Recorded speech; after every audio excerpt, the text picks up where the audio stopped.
welcome everybody to an introduction to content marketing strategy. We're going to be taking you through the exciting world of content marketing. So without any further ado, I'm going to tell you a little bit about myself. I'm Dylan. I'm the CEO of Shift One.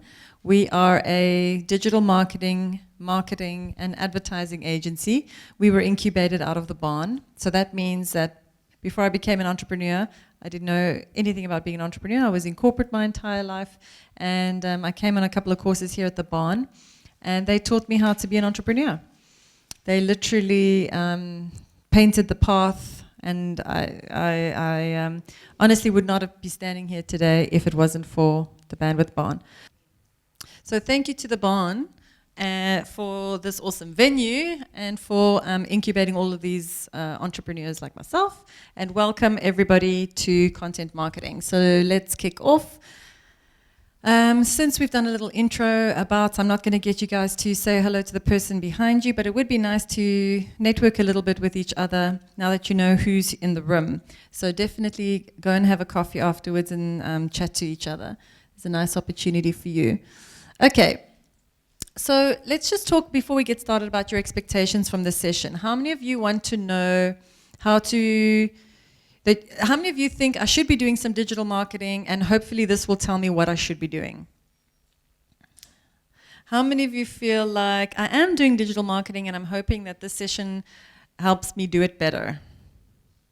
How many of you are here just to get out of the office because you didn't feel like going to? Doesn't work, you're an entrepreneur and she's your boss.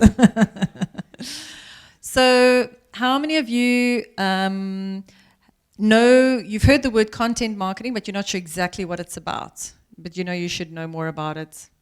And how many of you are doing content marketing and you just want to know if you're doing it right? Okay, some jargon. This isn't a very jargon-rich course, so there's not a lot of words I'm going to use that you shouldn't understand. But if I do touch on a word that you're not sure what that means, I would like you to put your hand up and just shout out jargon, and I will explain what the word means. Okay, so why content marketing? Traditional marketing is dead. And the reason being, traditional marketing broke trust with customers, because traditional marketing was just, buy this cup, here's a cup, you need a cup, buy this cup, here's this great cup, I sell cups, here's a cup, need a cup, I got a cup. And people are tired of that now. We've moved beyond that. Because of the amounts of information that humans get faced with every single day, the level of sophistication required from you as an entrepreneur, as a marketer, has risen. You can't be selling with a sledgehammer anymore. Buy. I've got something here. Let me go find the market. I can do this, so let me go and figure out who needs it. Doesn't work that way. You have to start with the need of the person and then adapt your product and your messaging according to the need of the person. So heavy-handed marketing is dead. And it's all about trust. You know, you can't start reaching out to a person if they don't trust you. If you have broken trust, you're not going to be able to ever form a relationship with somebody. The most important thing you can establish with somebody is a sense of trust. People buy from people and brands that they trust. So it's very important that you know that marketing is now a lot more sophisticated than it used to be in the olden days. There is a battle waging. Actually, I should have used the Game of Thrones picture here, although that's probably too much nudity, hey? There is a battle waging for top-of-mind awareness. What's top-of-mind awareness? It means you saw something from me, you remember me. Do you know that on Twitter, your tweet lasts for 7 seconds? That's how long your tweet is remembered for, 7 seconds. You are top of mind for 7 seconds, if you're lucky. So there is this battle waging. You are competing with everyone in this room for your customers' attention. You are competing with your competitors. You are competing with MTV, with ETV, with People Magazine, with You Magazine. You're competing, whatever your target market is reading, you are competing with them. News 24, this app, this game, there is so much going on, and people are continuously plugged into their cell phones. And that's your competitor. Your competitor is Angry Birds. What are people playing these days? Minecraft. Well, grown-ups. It was Candy Crush, although I'm still getting Candy Crush invitations. I'm like, dude, that's so lost. Yeah. Clash of Clans. Really? But for gaming gamers, or for like mommies and grannies and people at home with nothing to do? So that's the gamer's game. Okay, now we know. Nobody date that guy, because he's going to be playing games when you're like, vacuum the lounge. Okay, so there's a huge battle going on for top of mind awareness, and I'm going to teach you how to get the attention of your customers and keep the attention in a very sophisticated, subtle way. So nobody goes to Google and says, oh, I don't know, just surprise me. They're usually typing something in because they've been made aware that they need something, or they have discovered something that they want to know more about, or they have found your brand and they want to find you again. They've heard about you.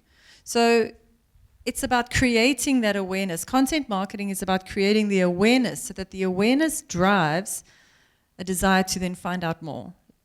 So you need to first create that awareness.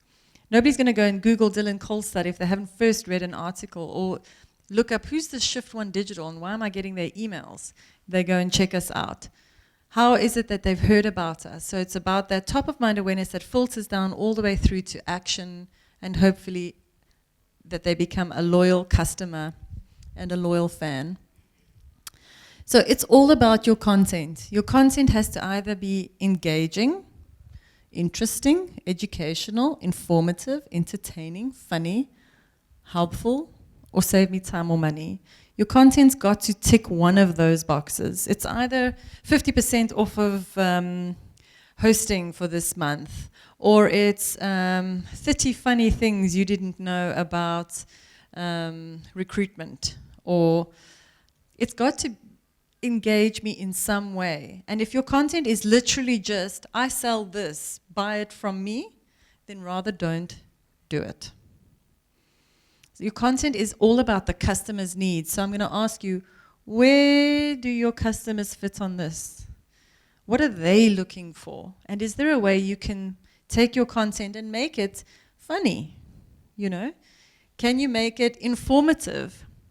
Can you make it interesting, engaging? Or can you save them time or money?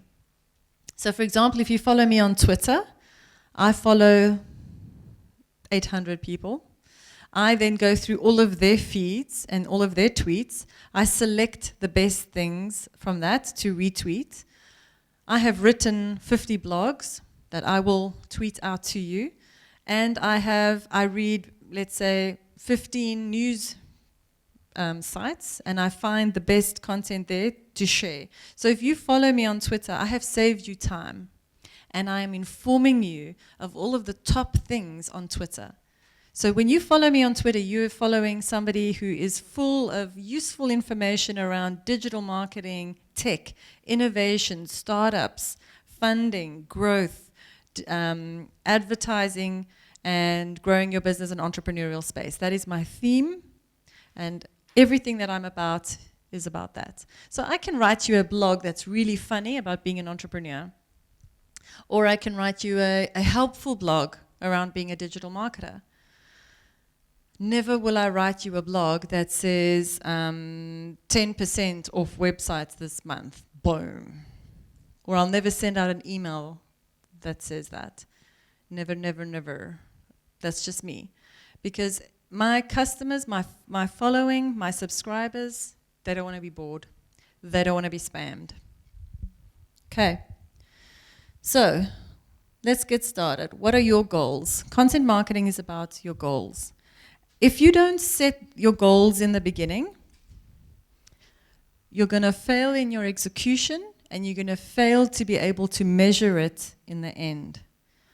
So I'm going to start this presentation with this and I'm going to end it with this. If you don't know what your goals are, you're not going to know if you achieve them.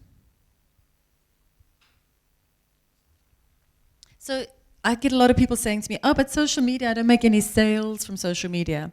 Okay, but so is your goal sales? Yes. All right, so which channel do you think you can make sales from? If you know what your goal is, you can pick the right channel. Do you want to achieve growth? Do you want to grow your business? Do you want to grow your database? Those are all two very different goals. What is your goal? Do you want to achieve customer engagement? Do you want people to reply and forward and chat and comment and like and share?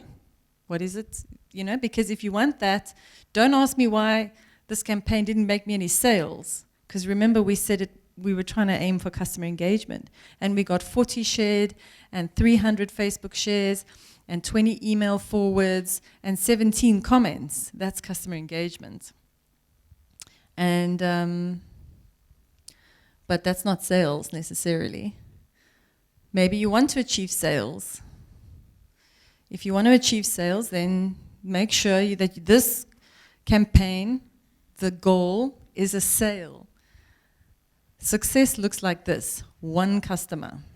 Success looks like this: 2 customers. I gave a talk the other day, and before I started my talk, I said to myself, I want 2 customers.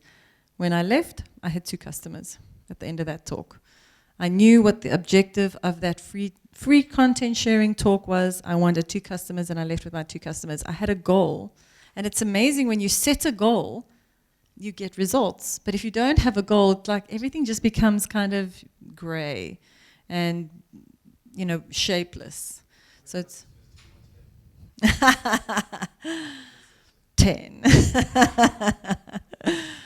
I'll go with 2. 2 would be nice. SEO, you might want to rank in Google. You might want to improve your Google rankings. So that's also a goal. Brand building. This may be a brand building exercise. So what you need to do, and this is something I'm going to be pushing throughout the whole of this presentation, you have to create a content strategy. Don't be just thinking it in your head. You have to write it down. So I'm going to, throughout the course of this talk, give you these prompts that if you write them down, even if you just have a 1-page content strategy, it's going to help you define what it is that you're trying to achieve with your content marketing. So the first thing is, because of content marketing, our customers will buy, share. Our prospective customers will sign up, follow, forward, like, comment. And our business will grow, become well known as a free hub of information. Our business will stand out from our competitors. So that is the beginning of your content marketing strategy. You need to know, what do you want from your customers with this strategy? What do you want from your prospective customers? And what do you want to happen to your business? And once you've got that clarity, everything becomes a lot easier with clarity and with focus. Okay. Then there's another question you can decide. Am I going to be creating content or curating content? So what have I got up on the wall here? Where's my artist lady? No, you don't have to name the artist. It's art. Yeah, it's art. So did I paint that art? No, I didn't, in case you're wondering. But this is my art gallery.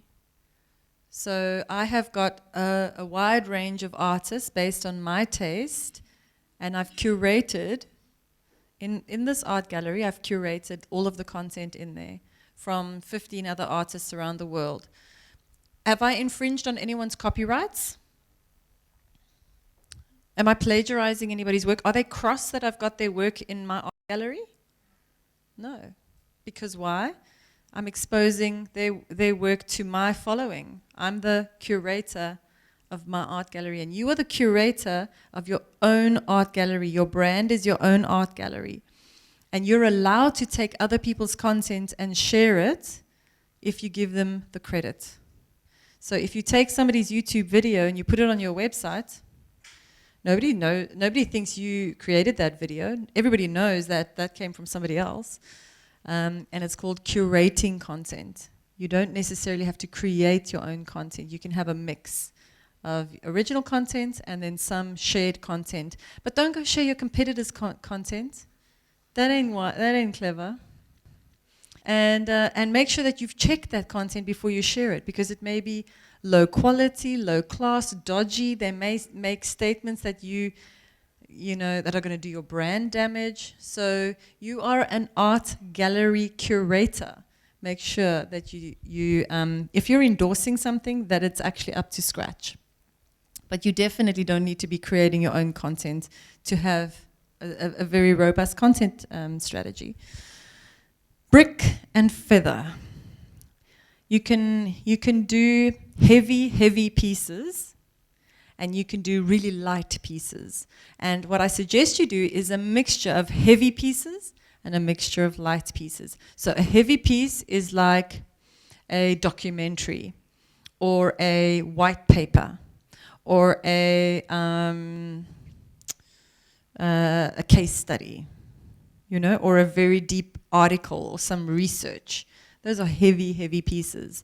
And I would not suggest that your entire content strategy consists of only heavy pieces. It needs to be a mixture. So maybe once a month you write a fairly robust piece with a bit of research in and some really nice content that you've taken time to research and write. Don't just thumb suck it all. People can tell if you're thumb sucking. Even if you're writing a piece about something you know about, like website hosting, go and research other people's articles. Get some stats. Don't just sit and thumb suck it and think, oh, I know all about this. I'm going to just write about this. Use a quote from somebody in the, from Archimedes or from some philosophers or something, beef it up so that it feels like a weighty piece. And then what you can do is you can take that piece and you can break it up into 25 feather pieces. You can take that heavy piece and you can make it into smaller pieces and burst it out over social media. And you can write a couple of light pieces, which, for example, a picture with one sentence on it, and that sentence could have come from this heavy article. So that's how you can take this heavy piece of work and break it up so that you've got more content to share.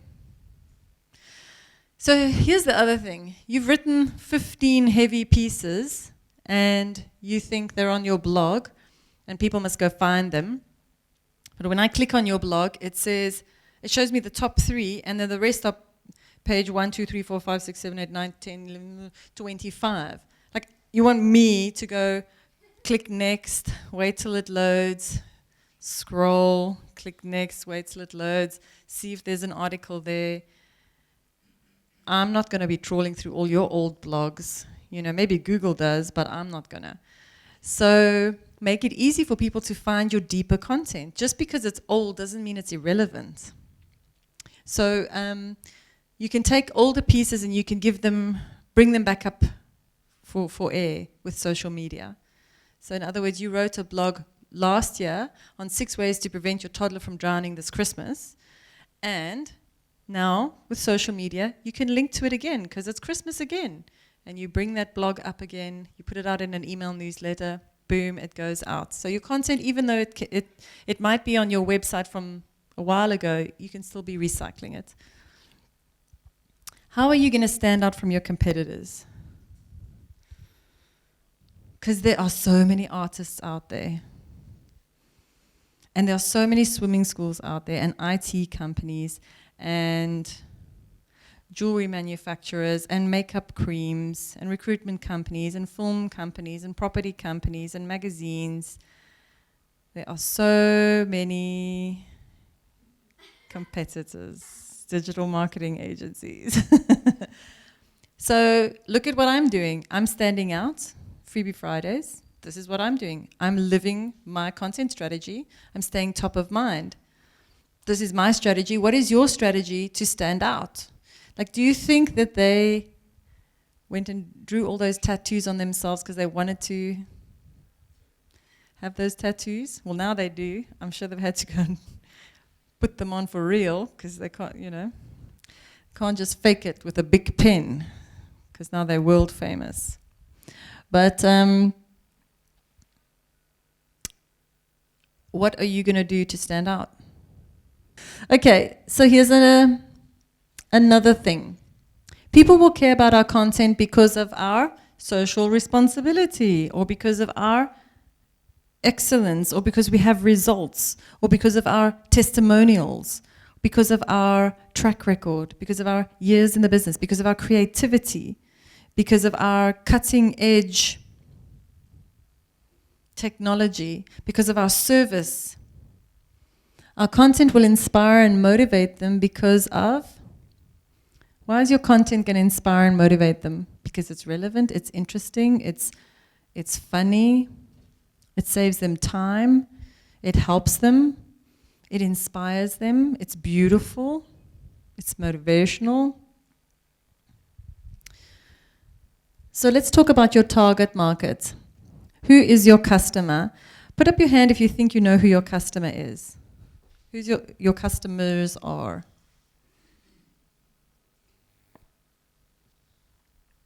Karen, tell me.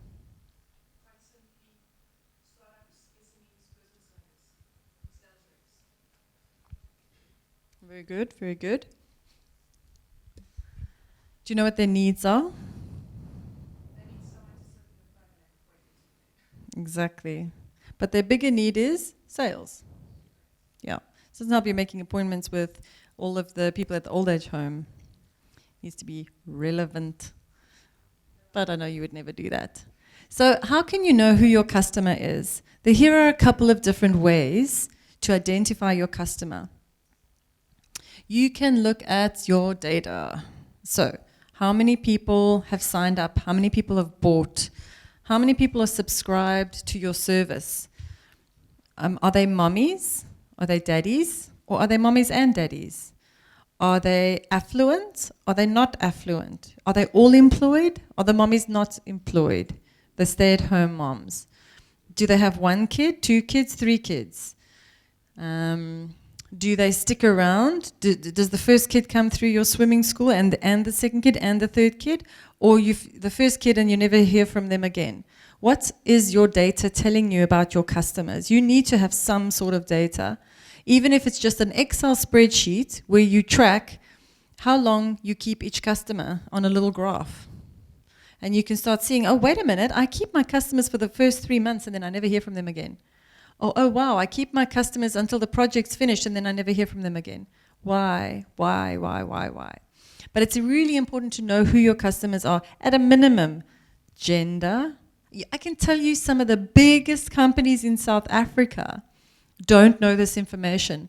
They don't even know which province their customers is in.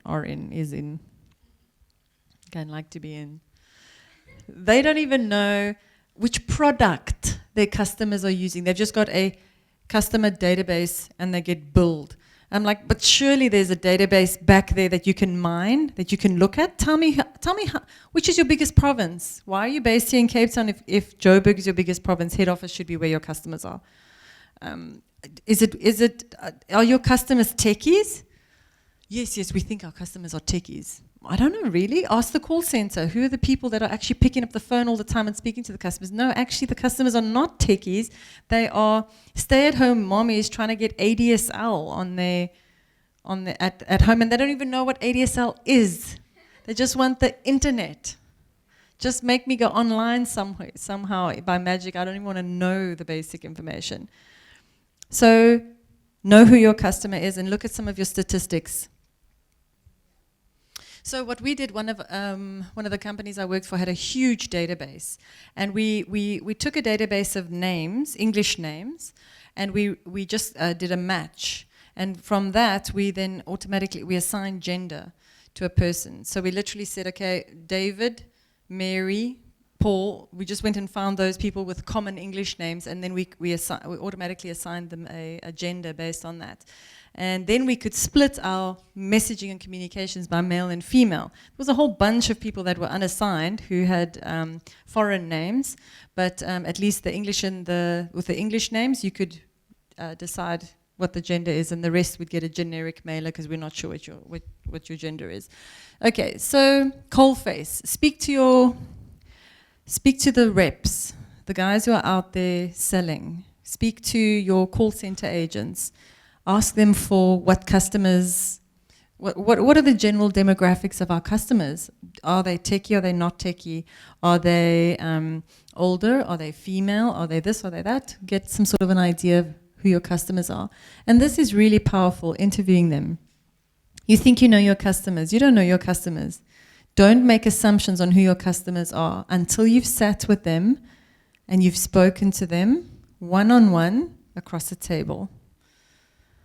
I promise you, we won't believe how valuable and insightful it is to sit with a customer and watch them use your website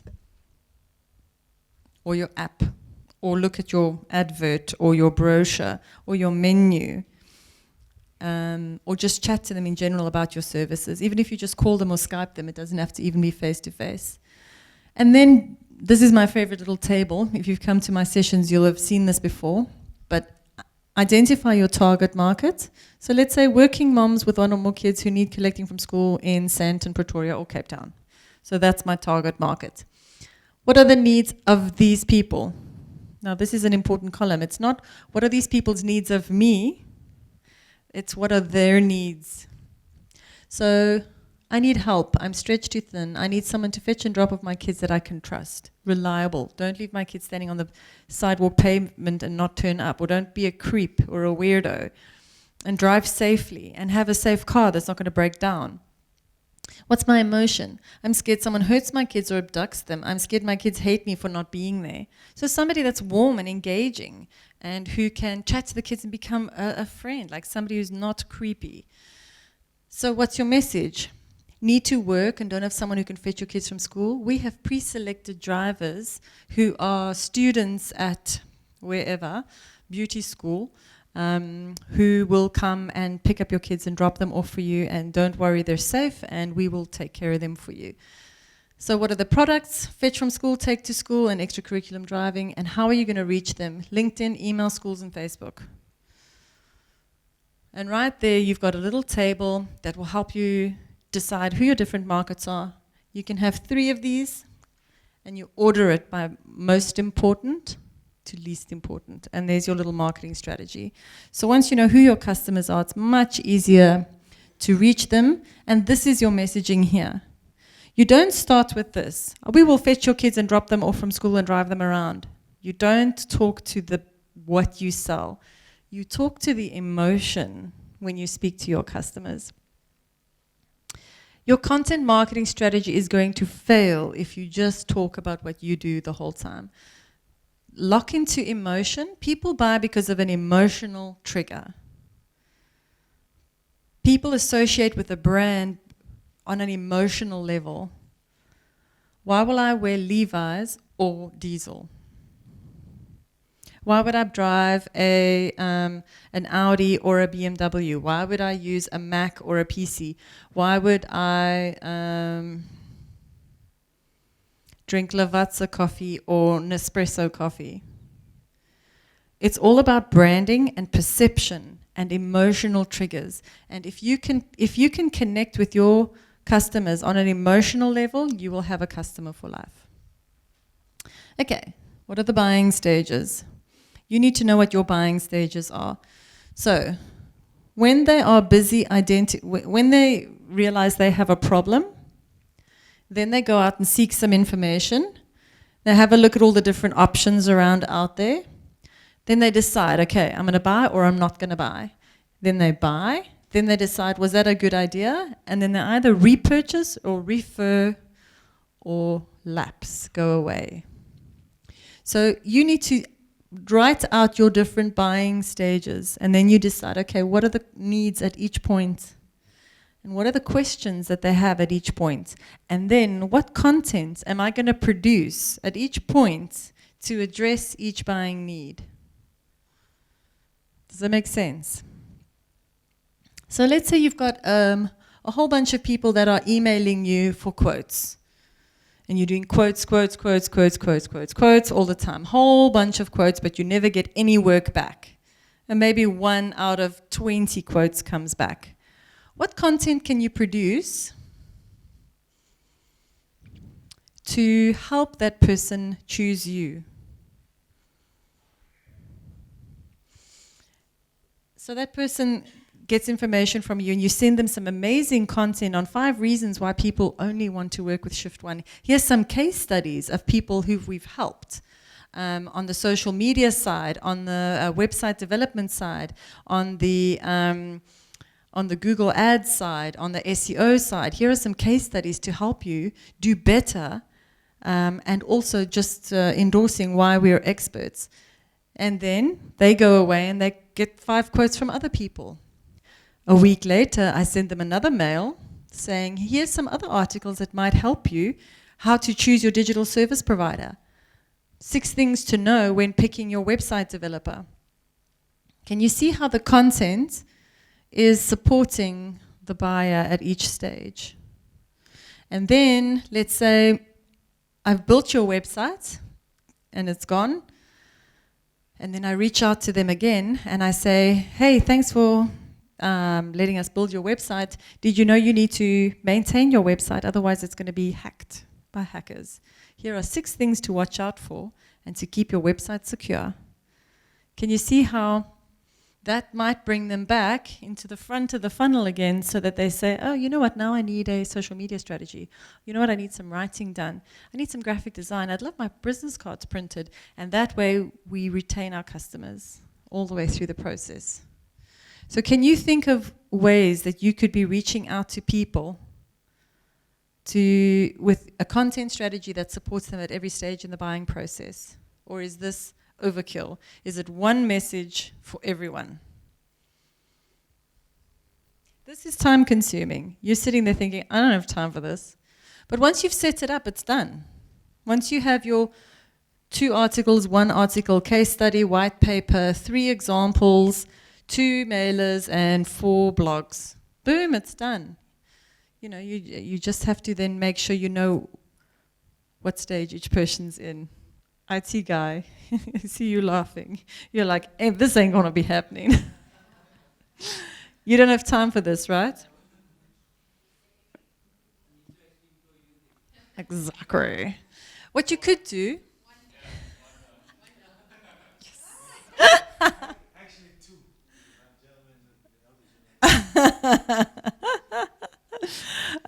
What you could do is you could do 1 case study, 1 white paper, and a corporate company profile.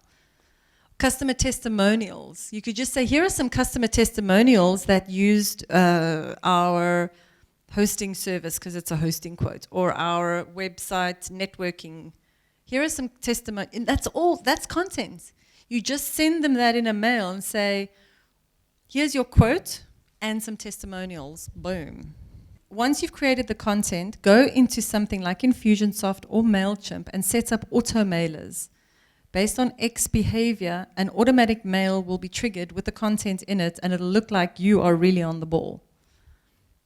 And what happens? Remember that top of mind picture? You then become top of mind. Because now they asked you for a quote. They asked you for a quote.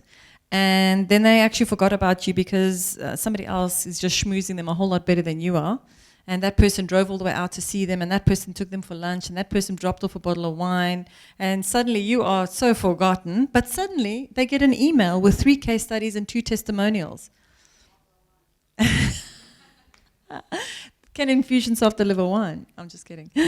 That would be amazing. So And then suddenly you back top of mind, oh, wait, I forgot about those guys. Maybe I should just check them out. You know, these testimonials are pretty cool. And there's a video too attached. And the video explains something. Or the video is from their customer. And that's pretty cool. So you can definitely automate it. And if you're clever, you'll automate it. And if you are very hardworking, you will not automate it and just work really hard. So there's two types of people, the lazy person and then the very thorough person. What's that saying in Afrikaans? Lei gaat draam dood. No? Lei gaat draam dood. Fliks gaat loop dood. What's that saying? No Afrikaans people in here? So basically the lazy person just has 20 bags in his arms and walks like this because he only wants to go once. And then the really, really industrial person will work 20 times to unpack that car back and forth, carrying 2 bags each time. Which one of you are the first one?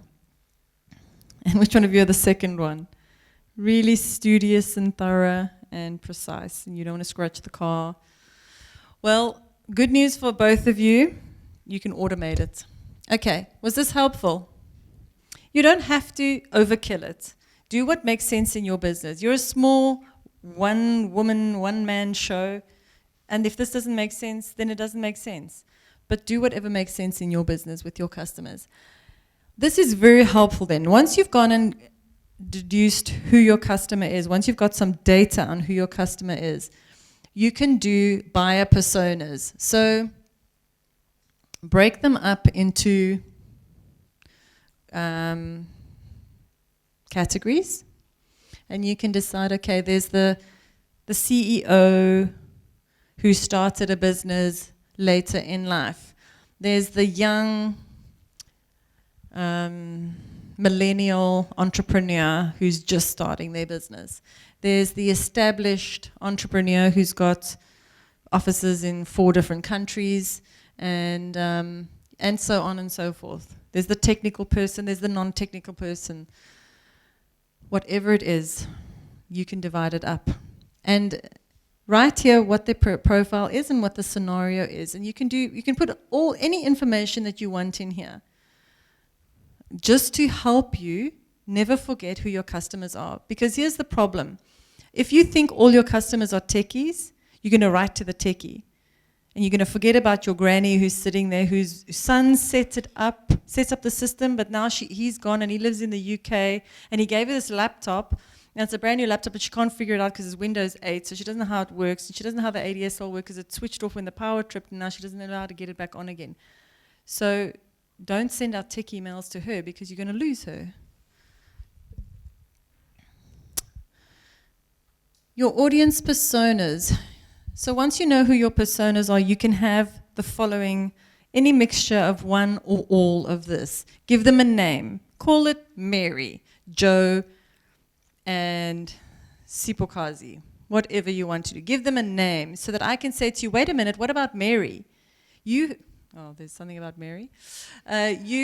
You've forgotten about her. She is 94 and she lives with her daughter, and she can't make it up this ramp. Are you kidding me? This ramp is too steep. You know, she's in a wheelchair, and her daughter's 76. She can't push her up this ramp, you know. So if you have a persona, you can say to your architect, what about Mary? You can say to the web developer, what about Mary? You can say to the person writing the email campaign, what about Mary? The person who's designing the advert, what about Mary? Make sure that you haven't forgotten Mary. And if you've got your 7 personas, you can put that up on the board. I mean, some companies go so far as to create like one whole wall for each persona in the call center or in the marketing department, so that nobody loses sight of your different customer segments. So give them a name. Give them a background, a fake background. Sipokazi is a student. Is that a male or a female name? Female. Sipokazi is a student. She lives with her grandmother because her mother is in Cape Town and her mother is a domestic worker. And Sipokazi is studying at this university of there, and she is bootstrapping her own studies by working every evening and every weekend. There's her background, boom. Sipokazi doesn't exist. She's just an example of a customer segment. You can put her demographics there, her age, the language that she speaks, any unique identifiers that she might have. What are her goals? She just wants to pass her exams. So now I'm the marketing and content manager of the University of wherever, Cape Town. I now need to know, okay, am I catering to every single type of student that there is? Not everyone's got a trust fund. Not everyone has a rich mommy and daddy. And if I just act like everybody has, I'm going to be excluding certain markets. If you are in recruitment and you're writing these really heavy pieces with really long words, or you're a consultant and you think, well, all my customers are CEOs or financial directors, so I can use these heavy words. Yeah, but they don't all speak English as a first language. So yes, maybe they're very clever, and yes, maybe they have PhDs, but they might still battle with English. So make sure that you have catered for all your different customer segments. What is Sipokazi's challenge? What can we do to help her on her journey? So let's have stuff on our websites about, are you bootstrapping? Here's some support groups, here's some fun, here's other people that are going through the same thing that you're going through that you can meet up with and just have friends. Don't give up, Quotes from clients. So these are quotes from actual clients that fit that demographic.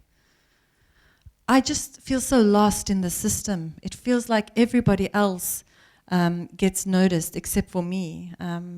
Everybody has money, it seems to have money from their parents except for me. Those are actual quotes from customers you can put there to make sure that we don't lose our different markets. What are their objections? Oh, I don't think this is for me. I don't think this is the kind of product that I would buy. I don't think I need a study group. So maybe you're selling study groups. I don't think I need a study group. I'm just going to study by myself. What's your marketing message? Don't study by yourself. 83% of people drop out of UNISA. 83% of people drop out of UNISA. But did you know that if you joined a study group, that percentage drops significantly? Let's say 50% of people who are in a study group will pass. So that's your overcoming common objectives. What's your marketing message and what's your elevator pitch? How are you going to reach that person within 3 seconds? And if you've taken the time to do this for each of your different markets and your segments, what are their needs, what are their emotions, you can then do a content strategy to support each persona. Does it make sense? Is it pulling together? You need a content strategy for each of your markets.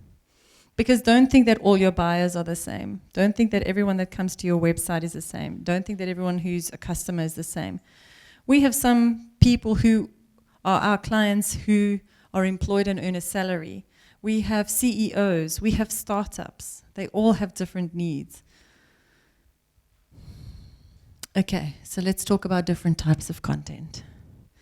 Those are the different types of content. So you're like, I don't know what to produce. Well, you know what? You could write a how-to. You could take somebody else's content. You could write a case study. You could do a graph. You could write an ebook. How cool is that? You could do an email or an auto mail. You could write a cartoon. You could do an infographic. I mean, I saw the other day that somebody who has a plumbing company did an infographic. Infographics are so cool. You could do a giveaway. You could do an FAQ, a webinar, a guide, a dictionary, an interview, a list, a mind map, a mean, an online game, a white paper, a vlog, a video. There's so much you can do. So don't be overwhelmed. Because I can see right now you're thinking, why did I come? I'm going to suck at this. I'm going to fail. And everyone's going to laugh at me. Nonsense. Once a month, do one thing. Just pick one. And challenge yourself. Like, okay, well, let me see. Maybe I'll do a quiz today. 5 questions to see how well you know how techie you are. How well you know your market. 5 questions to see what a good Christian you are. You could do some original research, a photo. You could ask your users to come up with content. How about that? We've done competitions for people on Facebook, for brands, where we ask people to take photos of themselves and post them up. And that's user-generated content, because users are actually writing the comments and putting their photos up, and they're generating the hype. You could ask your users to write about how your paintings make them feel. You know, every time you give someone their latest artwork, you give it with champagne and you give it with some Lindt chocolates, and then you say, please can I just get a quick video on how this painting makes you feel? And you take that quick video, oh, this painting makes me feel so amazing. I feel like I'm floating in the deep blue sea. I feel the peace just washing over me. And then you just take that right there and you put it out on Vimeo, or you put it on YouTube, or you put it up on your website, and you send it out on social media, and right there, zoop, you've done it. You've created some hype. And Google will see it, and your website will start ranking more. People will start engaging, sharing your videos. You'll start making more sales. It's very easy to do. You just need to do something. At a minimum, you can just write a blog. 6 ways to improve your 5 things to avoid when, 9 ways to get to heaven. Only the Christians love that. Mm-hmm. Okay, setting up your content calendar. Now, you can do this any way you want, but you need to do it. Excel is a great tool. You can even use PowerPoint, I don't care. You can do this in one way or another way. So for example, this is a blog content calendar. So you could say, Monday, Tuesday, and Wednesday, we're going to blog. Those 3 blogs are going to last the rest of the month. So in the beginning, the first 3 days of every month, we blog. Or you could do every week, Monday, Tuesday, and Wednesday, we write 3 blogs. So in the first one, this is the due date, this is the publish by date, and this is the person who has to blog it. And you can have a little planning session. If it's just you by yourself, then fine. Just sit and book it out in your diary and have a planning session by yourself and say, okay, this is what the need is. This is what the blog is going to be about. And I'm going to burst it out here. And this is who's going to do it. And there's some links we could have in it. However you want to structure this, you can structure this. But definitely give yourself some structure to follow. So what I usually suggest if you're an entrepreneur or a really busy person, which is everybody here, on the first day, or the first Monday of every month, unless that's your strategic planning session or you have to be in meetings or you have status meetings, just book out that day to write your blog piece. If you're an entrepreneur and you've written your blog piece now, hold your phone up like this and take a video for 30 seconds that just summarizes the blog. Post this onto YouTube, embed it in your blog, and I mean, a video doesn't have to be super well produced, depending on your brand. It can literally be a selfie video.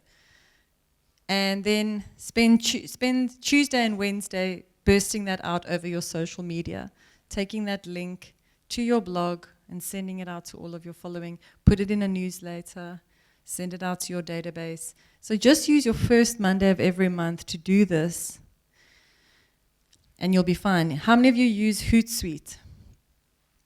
So Hootsuite is an awesome free tool where you can schedule your social media posts. This isn't a social media training course, but I'm going to tell you about this now. Hootsuite.com, Hootsuite, Hootsuite, will allow you to plan and schedule every single social media tweet and post for the whole month. You can do that all on the same Monday. So you've written your blog in the morning, in the afternoon, you plan all of your tweets, all of your social media posts, you put it up in Hootsuite, you click go, and every day Hootsuite will post that out for you. The free version only allows you 2 accounts, that's right. 3. 3. Yeah, so you can link 3 accounts in the free version. You can link your Facebook, your Twitter, and maybe your LinkedIn. And And what you can do then is you can schedule your mailers as well in Hootsuite. You can tell Hootsuite to MailChimp. You can take your mailers, your emails, and tell MailChimp to send this one out on this day, this one out on this day, and this one out on this day. And you can schedule them for 6 months in advance. You can schedule them for a year in advance. And then boom, you don't have to be doing any more of that stuff. It's happening automatically. You can actually just forget about it because it's done and it's just going to happen. This is what you might have a monthly content calendar looking like. So this is Outlook. So you could say, you could color code the different activities. So a blog might be pink, and a website activity might be green, and Twitter might be blue, and Facebook might be yellow. And then you go on that first day of the month and you plan everything that you're going to be doing. Content marketing is about planning. Don't say, oh, I'll do it tomorrow, I'll do it tomorrow. No, I'll do it tomorrow, I just don't feel, I don't want to do it tomorrow. Because tomorrow never comes. And then you've got no content. And then you've actually got no business. Because it's really easy for your competitors to overtake you and to win that top of mind awareness. There are so many people competing with you, except unless you are doing conversational selling. You're the only ones in South Africa. Here's another version. You could do this way.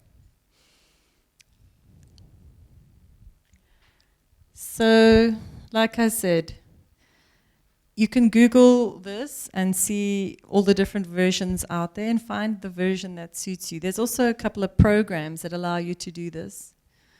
Some are free and some are paid for. There's another one. And then you just need to make sure that you do it. So what you need, your calendar needs to have, what date is this going to happen? What's the format? It's a blog, it's a video, it's a photo, it's a competition, it's a poll, whatever it is. Which channel? Okay, it's going to go on Facebook, LinkedIn, and YouTube, and Google+. This one is going to go out on Instagram and Pinterest. Cool? Who's the author? What's the description? Which persona is this targeting at? You can say all, generic, everyone. What is their need? Which stage of the buying process are they at? Does it have a call to action? Is there a Google keyword associated with this? So in other words, what am I trying to rank for? Maybe it's a certain keyword. And how am I going to measure that it's doing its job or not? So that right there is content marketing in a nutshell.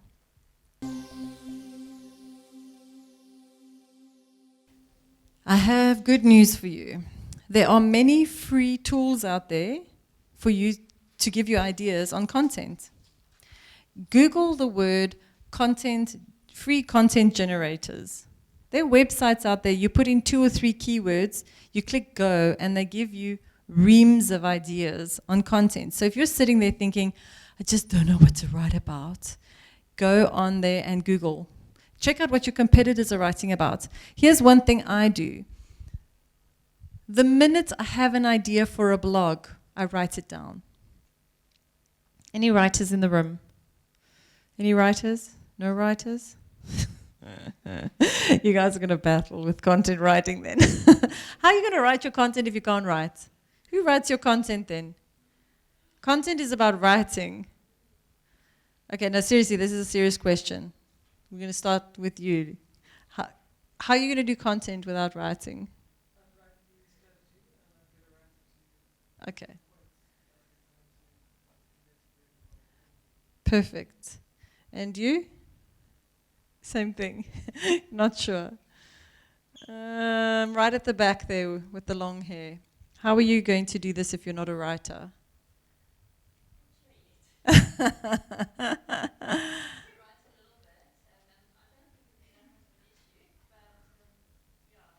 You don't have to write it yourself. That's what keeps us in business. We hire writers and we write. You can get somebody, there's so many people out there who love writing and who are writers and read and really have a good grasp of the English language and on putting something together. And I'm sure you could get, we only charge 690 Rand per piece that we write. But you can get people who will write it for you for 250 Rand.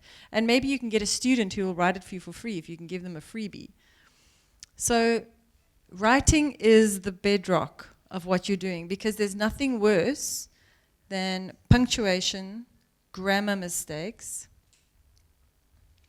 out there.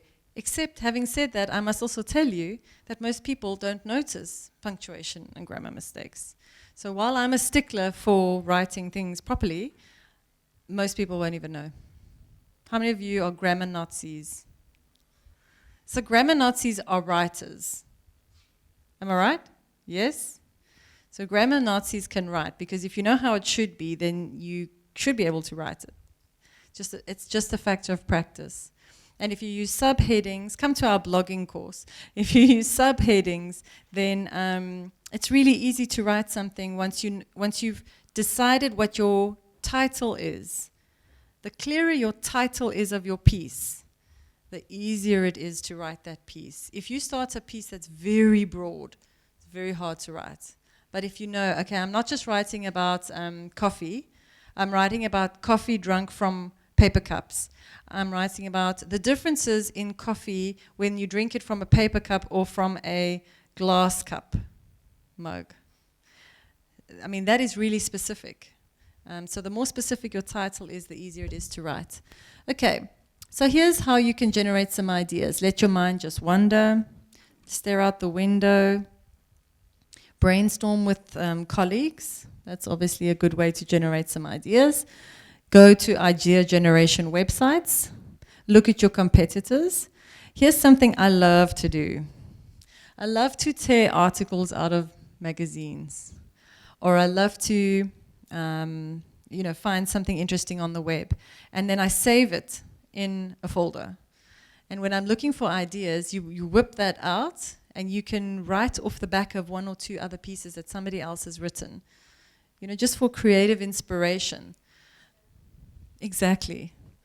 It could be something that's happening, so a sale, it could be Mother's Day, it could be Freedom Day, it could be the weather, so it could be something timeless, an event, and definitely be writing your ideas down, because you think, oh, I'll remember this idea. No, you won't. You most certainly will not remember this idea. It was 4 a.m.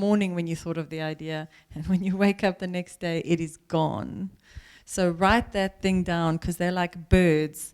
Ideas fly away, and you won't get them again. Okay, how will you know if it's working? So here we come back to our objectives. What were your objectives? If it was brand awareness, how do you measure brand awareness? Anybody out there know how to measure brand awareness?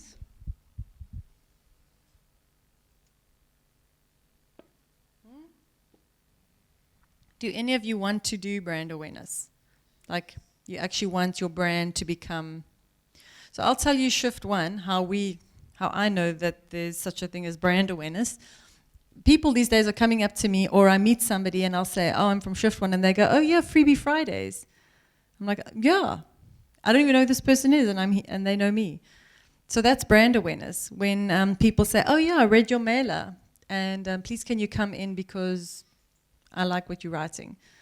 Or, yes, I heard about you. So when people start knowing about your brand out there in the world that you've never met, that's how you know you're getting some brand awareness. Or somebody contacts you and says, I heard about you, or I saw this. That's how you can start measuring brand awareness. But otherwise, it's pretty difficult to measure brand awareness unless you go and hire some big research company. Sales, really easy to measure. But it is and it isn't. Because where did that sale come from? Did that sale come from that mailer you sent out? Did the sale come from that blog or that tweet? So it's really important that you ask that person, where did you hear about us? Oh, on the internet. Yeah, okay, where exactly? Can you remember? No, I don't know. All right. It could have been a banner ad. It could have been here. It could have been there. So it is nice to know where they came from. And if your goal was engagement, that's easy to measure. How many times was it liked and shared and forwarded and commented on? Boom. And then you know you're getting good engagement. Okay. We know our content is working because we track shares, or we track engagement, or we track Google rankings, or we track sales. So how do you know your content is working? What are you tracking? And some other indicators of success. Now, what would be really awesome is if you had this little dashboard that you could just open, and it would tell you social media engagement, sales, channels, brand awareness. Somebody can go build this and make a lot of money. I'm sure it's out there. But if you can literally track all of your different activities out there in the world, pull it all together, and at a minimum, you should be looking at your Google Analytics. How many of you look at your Google Analytics? How many of you know you should look at Google Analytics, but you're not? How many of you don't know what Google Analytics is? So Google gives you analytics on your website and tells you where people are going and what they're looking at. And you should definitely know all about that. So it's free. So at a minimum, look at your stats on Twitter. Look at your stats on Facebook. Look at your stats on your website. Look at your stats on, you could look at event stats. You could look at how many people are sharing things. So there's loads of ways you can measure whether your work is achieving what you wanted to achieve or not. Okay, so factors for success in content marketing. Definitely write down your strategy. Even if it's a one-pager, create a strategy document. Somebody has to be in charge of your content, otherwise it's never going to happen. Now, unfortunately, that person is me at the company, because everybody else is so busy working on client work that if I don't write the articles, they're never going to get written. So I am the custodian of the content, and that's why most of the articles that come out are me, and me. Publish consistently. So I have diary reminders in my calendar. Thought, peace, do. Thought, peace, do. In case you didn't know what I just said. Because it doesn't help that I write something once every 3 months. You have to be disciplined and make sure that you are writing consistently.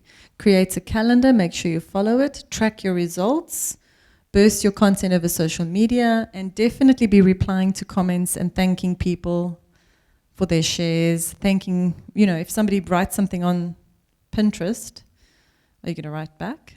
Or if they write on your blog, thank you, Kyle. It took me a while to write back, but I did eventually. Okay, what does that mean?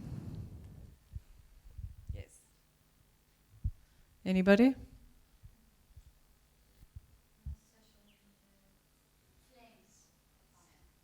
Exactly. So now you've created this something. You've created this piece of art that is a blog or a picture with an inspiring saying written over it. You can now burst that out to social media and the world can see it. If you just write a blog and put it up on your website, how many of you write blogs for your websites or have blogs on your websites? Do you burst them out over social media too? Yeah? You tweet it? Oh, okay. Okay. So basically, don't just write a blog and put it up on your website. You have to send it out over social media as well, because otherwise nobody's going to know that it's written. So I wrote a blog when I just started my business called 5 People You Should Never Design Your Website, and I put it out over social media, and I got a client from Chicago because of Twitter. So via that blog. But that blog would never have been seen if it wasn't for Twitter. So here's your content strategy. Amazing content. This is the beginning of everything. This is the beginning. Creating or curating content. Then you send it out on Google+, you design a mailer, you put it out on LinkedIn, you burst it out on Twitter, you send it to the press, you find somebody who has a blog and will put it out for you, you conduct a seminar on it, you make a video about it, you make some photos about it and put it on Pinterest or Instagram. You put it up on your website. You Facebook it out. Does it make sense? But you can't. It's hard to do all of that if you don't have a content. I mean, sure, you can write a sentence. An email needs a bit more than a sentence. You know, having a good strategy and a good plan is going to make this more effective. Should have content needs to be of quality or, 100% right. Rather don't say anything. If it's not going to... Remember I said content... Remember that sunset picture? Content must be interesting, engaging, save me money, be informative, help me in some way, be funny. If your content isn't one of those things, 5 ways to improve your this, 6 of the funniest things you'll ever see, you know, entertain me, educate me, inspire me, at a minimum, save me money, save me time. And that's absolutely right, that your content needs to do that. It needs to be interesting, not just specials this month.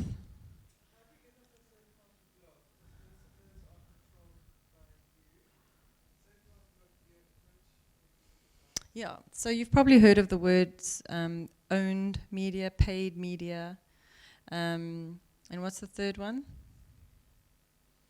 Owned, paid, and earned. Owned, paid, and earned.